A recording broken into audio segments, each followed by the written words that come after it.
abali mu bululu nga babba. How many people bano bamulindwa bano they steal elections with abandon? Watalina kuona kukumu era bagamba tubayiye tutya omusajja wetu mukube tutya embooko mu bululu gadi bano tunabakuba tutya embooko abaana bemusiba bannayuganda because baba voicing the concerns ku ggwanga lyabwe noba victimize. That is corruption. Abaana bonsibye mu court martial nga they are civilians. That is corruption.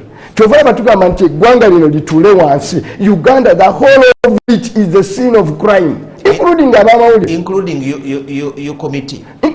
If including Nkugambe, the whole country is the scene of crime, and I know the extent to which even the president may not know. You get, because I've had the duty of such. Let me tell you, Parliament, there could be some corrupt elements. That one I can tell you, and I've been at the forefront. You've read my reports. The first person to challenge the powers of reallocation was my report. I can bet anybody. The first report came out of Parliament to say this allocation has issues. Was my report. Nemba kubirane table over the years. Nemba nti how comes, okay? Nti akatongole ka mulindwa buli mwaka kuke kafune iliiso ely'obusasizi eri akakiiko ka budget. There is a smoking gun here. You get it? And elsewhere I've played a key role in exposing it. However, manner where I'm not at liberty to speak in the media. However, eggwanga lyonna eriba scene of crime holistically tulituleko from appointing of government ministers. From how do you reconcile the fact to wasiba minister nga prime minister nabanja yayina musana, okay, nga golo byali mu cabinet yo already awoza no ndutu yeba convictions. Let's be realistic. Go Bimukalide Gwanga as an individual. It's a very good friend of mine. How do you menamoli ku charge sheet? Gwe bakulitinga ono ne bamutekayo mwena babalopye. So but what really serious about it, including by the way round nkubulire audience ya corruption, serious Minister of Finance and Status. Parliament ojijema. Honorable No, I can tell you. By the way, I can tell you. No, incidentally, Parliament why is so critical? Okubanga iri corrupt free. Ideally, yandibadde leading a crusade. Okulwanisa ki corruption. No, Rachel, even if it is very small there, going against core mandate yayo. No, it makes a big statement. But in terms of quantum of stealing public money, I can bet you me. Finance, the State House. No, in terms of eating public money, members of Parliament can, the few access this money, they are not more than 10. And I can tell you.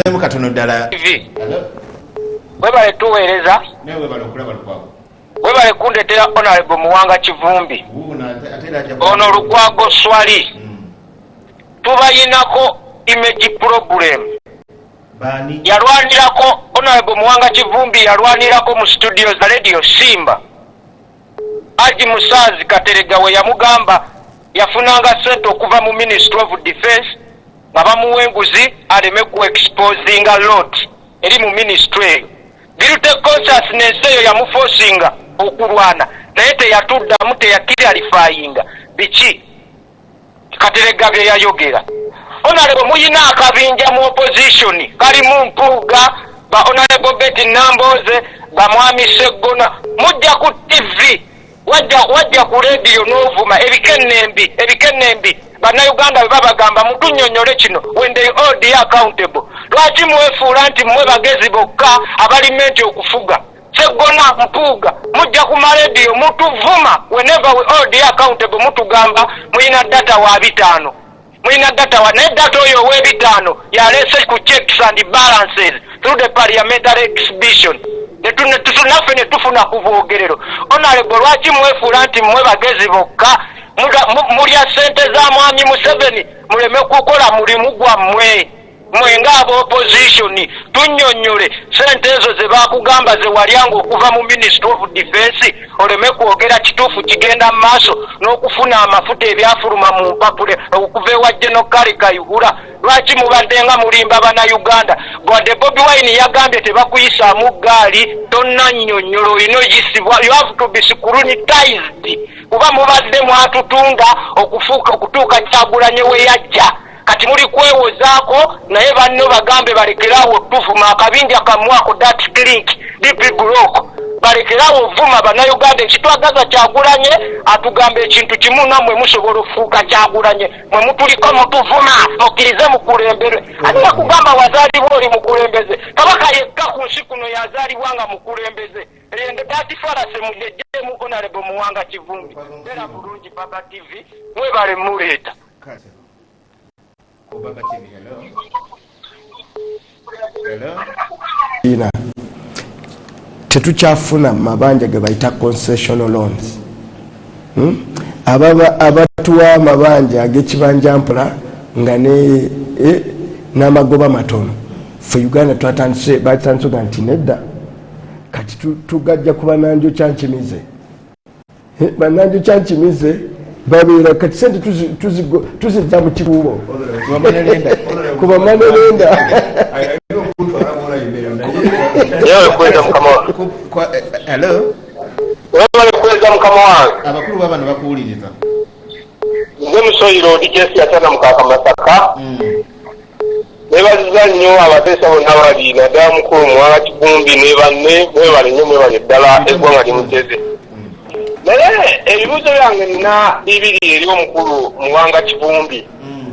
So omukulu Muwanga Kivumbi oli mu parliament muli mu parliament. Olaba nti parliament ekyayina ensangi zino parliament ekyali ku mutindo gwesaanidde okubeerako kubanga olaba nti obuli bw'enguzi busibukidde ddala mu parliament era nja okutegeeza nti bulola gwe baasibye ng'ayogera ku nguzi omusango gwe gukyali mwese era gukyasaana okugenda mu maaso nga President Museveni yagambira ddala nti parliament ejjudde obuli bw'enguzi naye nga wakyaliwo abalina emisango egira nti bayogera ku bamemba ba parliament okulya enguzi olaba nti kikyali mwesa era tukyalina obwesige mu parliament okuba olaba n'ababaka bannammwe nga Ssewungu yavudde n'agaa nti mujje mutukube embooko ababaka parliament mujje mutukube embooko kubanga tukyali ku mulamwa situkyalina nsa mutulumbe mulaba nga parliament ekyalina ekitiibwa tebwebuuse.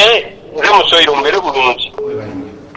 Abateesa tufunze ku budde Baba TV.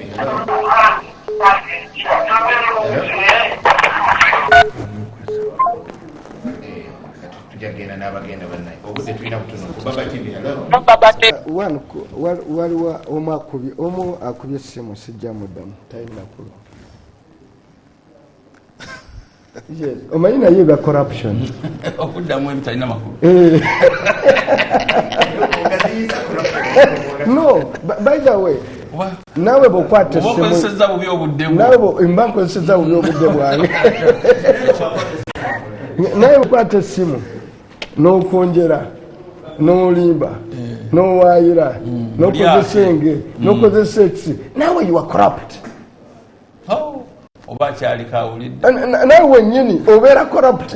Betwogera oluusi abamu babawaayo n'abakubi b'amasi babawaayo akantu timulimu agenze ku radio kukwatayo airtime wuno sigaza n'emitwalo 2 mukubire essimu omukonjere.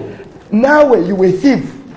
Nawe akubye essimu eyo bodeka genda mu nawe nkugamba nawe oli mubbi nakene actually gwe mubbi oba na 10. Omanye mese balinyo. Nati kyevuga gamba nti ono sagala mumalirako budde doesn't deserve my response. Question. Relevance ya parliament. The bigger question. Well. Okwangu oli ajja kugamba nti parliament tugijjewo. Ninzi nzoga nti ne president tumugjewo. The whole country, ensi yonna, is a scene of crime. Problem eriwo. Truman yagamba yali muzungu. The buck stops with me. Yali president. Tibino benanga biwedde Mugwanga. Nze abeera abimiridde kuba president. Zonna ensonga zisibira ku ki? Ku meeza yange. Question is, ani abaddewo emyaka 40 ng'ensi egenda whatever reason twali tulwana twali tukola ki ani abaddewo nga bino webiri Uganda bebeera nga bonna babbi ani saababbi kati tufune archbishop tutunoonya archbishop yes and I'm saying mbadde nsanga abaki tulina saabataka yakwatwala abataka tulina corruption twebunye ani ate kwagala kuyita saababbi yakulembeddemu nze sinagamba nti gwe mpise saababbi sinagamba nti mpise saababbi. The question is who the archbishop of corruption in Uganda until no and I'm being sure era lojamba ugabe tunatandika okubeera nti tulina olulimi olugamba oluqualifying corruption ne tumuteekamu stages tumanya bebituka ku appointment yawo kale kasita olina ebisanyizo kasita oba osobola kasita tutandika ebyo. If you have opened a war on corruption total nze mulina nojjana mumpita corrupt by the way nga tulina evidence n'olulimi dukukuba omanyi lwaki oba otaddewo kinene tekeza byejindi mbireke no bino byeno no mbadde gamba omuntu akuba n'olulimi because kyomuteekako kiki kinene okuyita president wa corrupt sinakugamba nti corrupt sinakugamba nti president ali corrupt nzegambye nti tugambye tunoonye mbadde njega tunoonye archbishop ya corruption mu Uganda eridawa ensiisira the temple of corruption. One would tell you it is parliament. I'll tell you no. And emu miss effort bannayuganda gye basinza okukola ensobi, and I caution people, is to lose focus on the one corruption. Batandika ne tufuuka ekiso kyaki kyembuzi. Parliament is corrupt without defense. Okay? But see a temple of corruption. See a sedduge mu corruption. I've told you. Ensigo ya sedduge mu finance oba yaga kulwanisa corruption. No.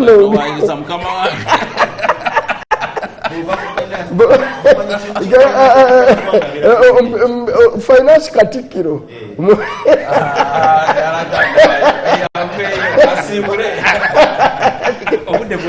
So we must establish the temple of corruption. I'm on the same page.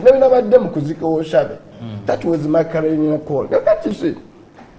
The biggest effort jibayinza okutandika okukola mu kulwanyisa corruption be bantu okutandika okulowooza ti corruption ojja mulwanyisa parliament kyekitongere ekisinga obwangu okujjawo.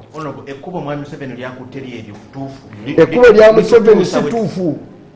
Nve twagala if auditor general tasobola mugobereeto oyo golowooza nti asobola atuulewo kwana yasigaddewo. Bw'oba igigi Betkamya tasobola don't even kulonza si abalonda bajjewo auditor general zatumuliyirira nga tumukobye no oba kumuliyira bano tobasasule buno bukiiko bwotaddewo tobusasule buno bukiiko bwotaddewo simple buno bukiiko bwotaddewo tobusobole. Bw'oba auditor general takola, please find another auditor general agenda okola. Baba igigi takola tumujjeko. Two, babanga president presiding over corruption for this number of years. Because NRM parliament jebogera ejudde babakabana. 2/3 of members of parliament are NRM. Okay, 2/3 of members of parliament, more than 2/3 are members of parliament. Era Museveni yajja n'agamba badegamba president yagamba naga nti kino ekibira kyange kibayita parliament. So who is the owner of parliament which is corrupt? Is Museveni. So why is it? So tongamba luyi. Ono tasobola kunkuba luya nti akojja mutabani wange.